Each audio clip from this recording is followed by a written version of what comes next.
Hello ಸ್ನೇಹಿತರೆ, ನಾನಿವತ್ತು ನಿಮಗೆ ಮನೆಯಲ್ಲಿ ಸುಲಭವಾಗಿ ಹಾಗೆ ಆರೋಗ್ಯವಾಗಿರುವಂತಹ ಸೋರೆಕಾಯಿ ಮಸಾಲ ಯಾವ ರೀತಿಯಾಗಿ ಮಾಡ್ಬೋದು ಅಂತ ತೋರಿಸ್ಕೊಡೋಣ ಅಂತೀವಿ. ಬನ್ನಿ ನೋಡುವ.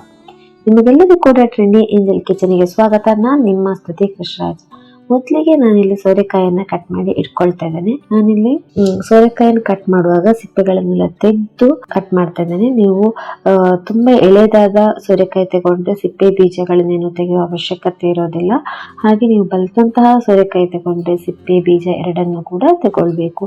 ಇಲ್ಲಿ ಸ್ವಲ್ಪ ಬಲ್ತಂತಹ ಸೋರೆಕಾಯಿ ತಗೊಂಡಿರೋ ಕಾರಣ ನಾನು ಸಿಪ್ಪೆಗಳನ್ನೆಲ್ಲ ಸಪ್ರೇಟ್ ಮಾಡಿ ಇಟ್ಕೊಳ್ತಾ ಇದ್ದೇನೆ.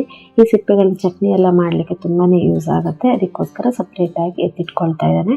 ಆಮೇಲೆ ಸಿಪ್ಪೆಗಳನ್ನೆಲ್ಲ ತೆಗೆದ ಸೋರೆಕಾಯಿ ಇದೆಯಲ್ಲ, ಅದನ್ನು ಉದ್ದುದ್ದಕ್ಕೆ ಕಟ್ ಮಾಡಿ ಇಟ್ಕೊಳ್ತಾ ಇದ್ದೇನೆ.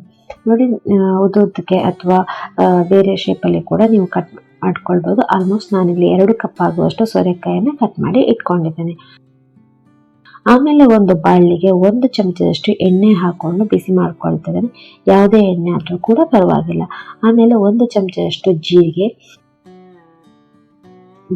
ಸ್ವಲ್ಪ ಘಮ ಬಂದಾಗ ಅದಕ್ಕೆ 1 ಚಮಚದಷ್ಟು ಸಾಸಿವೆ, ಆಮೇಲೆ ಒಂದು 8 ರಿಂದ 10 ಚಿಕ್ಕ ಕಟ್ ಮಾಡಿರುವಂತಹ ಕರಿಬೇವು. ನೀವು ಡೈರೆಕ್ಟ್ ಕೂಡ ಹಾಕೊಳ್ಬೋದು. ತರ ಒಗ್ಗರಣೆ ಮಾಡ್ಕೊಂಡು ಆದ್ಮೇಲೆ ಇದಕ್ಕೆ 2 ಚಮಚದಷ್ಟು ಚಿಕ್ಕ ಕಟ್ ಮಾಡಿರುವಂತಹ ಬೆಳ್ಳುಳ್ಳಿ, ಆಮೇಲೆ 1 ಚಮಚದಷ್ಟು ಶುಂಠಿ, ಅದು ಕೂಡ ಚಿಕ್ಕ ಕಟ್ ಮಾಡಿ ಇಟ್ಕೊಳ್ಬೇಕು, ಅಥವಾ ನೀವು ಶುಂಠಿ ಬೆಳ್ಳುಳ್ಳಿ ಪೇಸ್ಟ್ ಕೂಡ ಹಾಕೊಳ್ಬೋದು. ಆಮೇಲೆ 2 ಗಾಂಧಾರಿ ಮೆಣಸು ಅಥವಾ ಜೀರಿಗೆ ಮೆಣಸನ್ನು ಹಾಕೊಳ್ತಾ ಇದ್ದೇನೆ. ನೀವು ಹಸಿಮೆಣಸು ಕೂಡ ಹಾಕೊಳ್ಬೋದು ಖಾರಕ್ಕೆ ತಕ್ಕಂತೆ. ಇದನ್ನೆಲ್ಲ ಕೂಡ ಚೆನ್ನಾಗಿ ನಾನು ಹುರ್ಕೊಳ್ಬೇಕು. ಘಮ ಬರೋ ತನಕ ಚೆನ್ನಾಗಿ ಹುರ್ಕೊಂಡ್ರೆ ಸಾಕು. ಆದ್ಮೇಲೆ ಇದಕ್ಕೆ 1 ಚಿಕ್ಕ ಕಟ್ ಮಾಡಿರುವಂತಹ ಈರುಳ್ಳಿ, ಅದನ್ನು ಹಾಕಿ ಒಂದು 2 ರಿಂದ 3 ನಿಮಿಷ ಕಾಲ ಬಾಡಿಸ್ಕೊಳ್ಬೇಕು. ಈ ರೆಸಿಪಿ ನಿಮಗೆ ಇಷ್ಟ ಆಗಿದೆ ಪ್ಲೀಸ್ ಲೈಕ್ ಮಾಡಿ. ಹಾಗೆ ಫಸ್ಟ್ ಟೈಮ್ ನಮ್ಮ ಚಾನಲ್ನ ಯಾರಾದರೂ ನೋಡೋದಿದ್ರೆ ಪ್ಲೀಸ್ ಸಬ್ಸ್ಕ್ರೈಬ್ ಕೂಡ ಆಗಿ. ಈ ತರ ಬಾಡಿಸ್ಕೊಂಡ್ಮೇಲೆ ಇದಕ್ಕೆ 1 ಚಿಕ್ಕ ಕಟ್ ಮಾಡಿರುವಂತಹ ಟೊಮೆಟೊ ಹಾಕಿ ಇದನ್ನು ಕೂಡ ಒಂದು 3 ರಿಂದ 4 ನಿಮಿಷ ಕಾಲ ಬಾಡಿಸ್ಕೊಳ್ಬೇಕು. ಅಥವಾ ಟೊಮೆಟೊ ಮೆತ್ತಗಾಗುತ್ತಲ್ಲ, ಅಲ್ಲಿ ತನಕ ಆದರೂ ಕೂಡ ಬಾಡಿಸ್ಕೋಬೇಕು, ಆವಾಗ ಚೆನ್ನಾಗಿರುತ್ತೆ. ಆಮೇಲೆ ಮಸಾಲೆಗಳೆಲ್ಲ ಹಾಕೊಳ್ಬೇಕು. ಆವಾಗ ಒಂದು ಅರ್ಧ ಚಮಚ ಅಂದ್ರೆ ರುಚಿಗೆ ತಕ್ಕಷ್ಟು ಉಪ್ಪು, ಆಮೇಲೆ ಅರ್ಧ ಚಮಚದಷ್ಟು ಕೊತ್ತಂಬರಿ ಪುಡಿ, ಅರ್ಧ ಚಮಚ ಅಥವಾ ಖಾರಕ್ಕೆ ತಕ್ಕಂತೆ ಅಚ್ಕಾರದ ಪುಡಿ, 1/4 ಚಮಚದಷ್ಟು ಅರಿಶಿನ ಪುಡಿ, ಆಮೇಲೆ 3/4 ಚಮಚದಷ್ಟು ಗರಂ ಮಸಾಲೆ. ನಿಮಗೆ ಸ್ವಲ್ಪ ಮಸಾಲೆ ಜಾಸ್ತಿ ಬೇಕು ಅಂತಂದ್ರೆ 1 ಚಮಚ ಗರಂ ಮಸಾಲೆ ಹಾಕೊಂಡ್ರು ಕೂಡ ಆಗುತ್ತೆ. ಈ ಎಲ್ಲ ಮಸಾಲೆಗಳನ್ನು ಕೂಡ ಚೆನ್ನಾಗಿ ಒಂದ್ಸಲ ಮಿಕ್ಸ್ ಮಾಡಿ. ನಿಮಗೆ ಇನ್ನೂ ಎಕ್ಸ್ಟ್ರಾ ಮಸಾಲೆ ಬೇಕು ಅಂತಂದ್ರೆ ಯಾವುದಾದ್ರು ಮಸಾಲೆ ಕೂಡ ಹಾಕೊಳ್ಬಹುದು.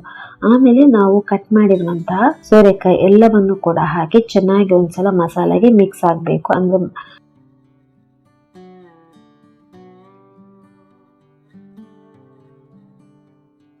ಏನು ಪೀಸ್ಗಳು ಮಾಡಿರ್ತೇವೆ ಅದಕ್ಕೆಲ್ಲ ಮಸಾಲೆ ಕೂಡ ಚೆನ್ನಾಗಿ ಕೋಟ್ ಆಗಬೇಕು. ಅಲ್ಲಿ ತನಕ ಚೆನ್ನಾಗಿ ಮಿಕ್ಸ್ ಮಾಡಿ ಇದಕ್ಕೊಂದು ಅರ್ಧ ಕಪ್ ಆಗುವಷ್ಟು ನೀರು ಹಾಕಿ ಮುಚ್ಚಳ ಮುಚ್ಚಿ ಒಂದು 5 ರಿಂದ 10 ನಿಮಿಷ ಕಾಲ ಚೆನ್ನಾಗಿ ಇದನ್ನು ಬೇಯಿಸ್ಕೊಳ್ಬೇಕು.